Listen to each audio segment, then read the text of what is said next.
ખેડા ગામમાં આવેલ તિજોરી ઓફિસ વિસ્તારમાં જીઈબીની ગંભીર બેદરકારીનો ચોંકાવનારો બનાવ સામે આવ્યો છે। સવારથી સાંજ સુધી એક પરિવારને વીજ પુરવઠા વિના અંધારામાં રહેવું પડ્યું હતું।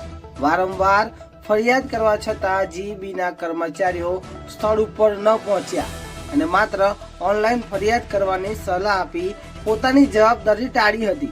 અંતે પરિવારને ખાનગી વાયરમેન બોલાવી રાત્રે લાઇટ ચાલુ કરાવવી પડી હતી। સરકારી સેવા હોવા છતાં નાગરિકોને આવી રીતે અવગણવામાં આવતા સ્થાનિકોમાં રોષ ફેલાયો છે અને જવાબદારી કર્મચારીઓ સામે કાર્યવાહી કરવાની માંગ ઉઠી છે। ભેદભાવ ન્યૂઝ રિપોર્ટર વિશાલ માલી।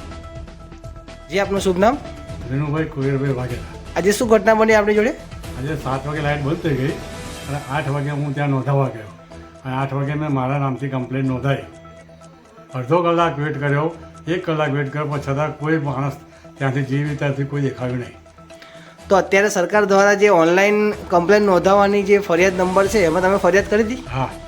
તો તેના જોડે શું રિસ્પોન્સ મળ્યો? ત્યાંથી મને એવું કહેવામાં આવ્યું કે ભાઈ તમારી કમ્પ્લેન છે એ નંબર અમે મોકલી દીધો છે ત્યાં અને એ તમને આવીને કમ્પ્લેટ કરી જશે। તો પછી કેટલા સમયમાં એ લોકો આયા રિપેરિંગ કરવા માટે? એ લોકો તો આવ્યા જ નહીં।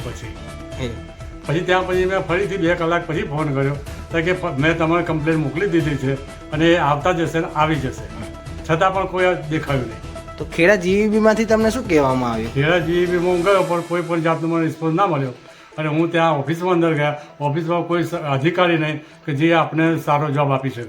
બધા ટેબલ અધિકારીનો નંબર પણ આપ્યો નહીં કોઈ કર્મચારી અમને। બરાબર છે। એટલે જે સરકારના તરફથી ઓનલાઈન કમ્પ્લેન નોંધીને જે પ્રોબ્લેમ સોલ્વ કરવાના અત્યારે કેસ ચાલે છે, હા, તો એ વિશે તમે શું કહેશો?